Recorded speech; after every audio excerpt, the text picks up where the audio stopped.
एक समय की बात है जब भारत के एक छोटे से गांव में एक युवक का नामकरण हुआ था। वह युवक विचारशील और समय समय पर दुनियावी विचारों से भरा रहता था। उसकी आंखों में दुनिया की रहस्यमयी बातों को समझने की लालसा थी। गांव के लोग उसे समय समय पर पगारने की गलियों में डूबता हुआ पाते थे, क्योंकि वह बहुत ही दूसरी दिशा से जिंदगी को देखता था।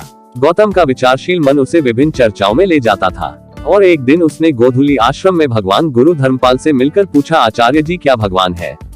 क्या उनका कोई अस्तित्व है या केवल एक कल्पना है?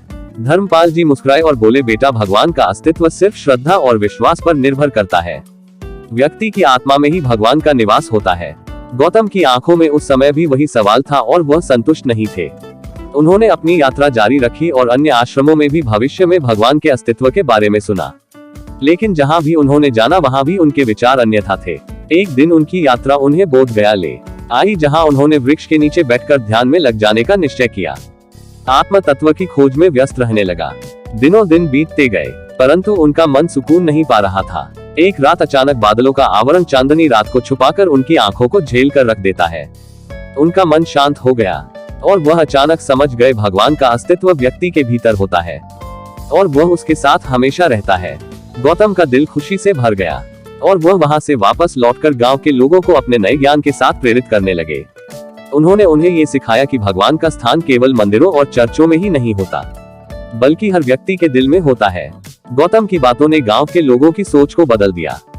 उन्होंने अपने विचारों से सबको ये सिखाया कि भगवान का साक्षात्कार ध्यान और आत्मज्ञान के माध्यम से होता है, और उन्होंने भगवान के अस्तित्व को सिर्फ एक श्रद्धा की बात नहीं, बल्कि एक आत्म साक्षात्कार की बात माना। इस प्रकार गौतम बुद्ध ने भगवान के अस्तित्व के प्रति अपने दृढ़ विश्वास के साथ लोगों को प्रेरित किया और उन्हें उनकी आत्मा की खोज में मदद की। गौतम बुद्ध ने दिखाया कि भगवान की खोज मानवता के अंतर्निहित तत्वों की खोज में ही होती है और वह व्यक्ति के अंतरात्मा में ही निवास करते हैं।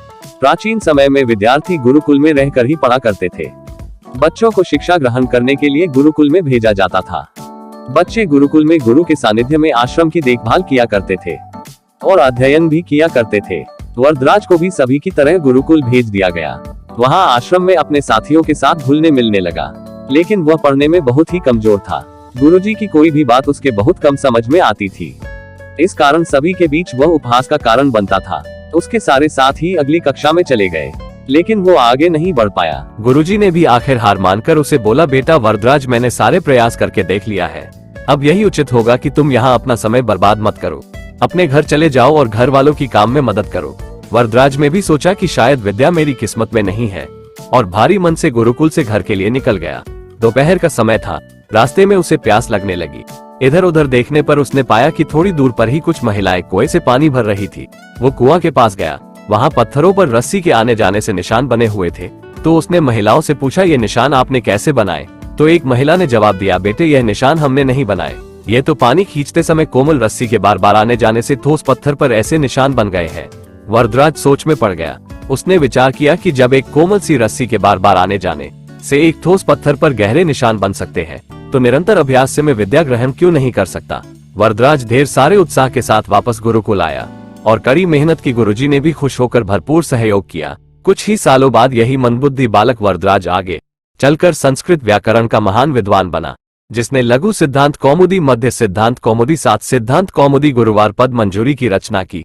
दोस्तों, अभ्यास की शर्त का तो कहना ही क्या है। यह आपके हर सपने को पूरा करेगी। अभ्यास बहुत जरूरी है, चाहे वो खेल में हो या पढ़ाई में या किसी और चीज में। बिना अभ्यास के आप सफल नहीं हो सकते हो। अगर आप बिना अभ्यास के केवल किस्मत के भरोसे बैठे रहोगे तो आखिर में आपको पछतावे के सिवा और कुछ हाथ नहीं लगेगा। इसलिए अभ्यास के साथ धैर्य, परिश्रम और लगन रखकर आप अपनी मंजिल को पाने के लिए जुट जाएं।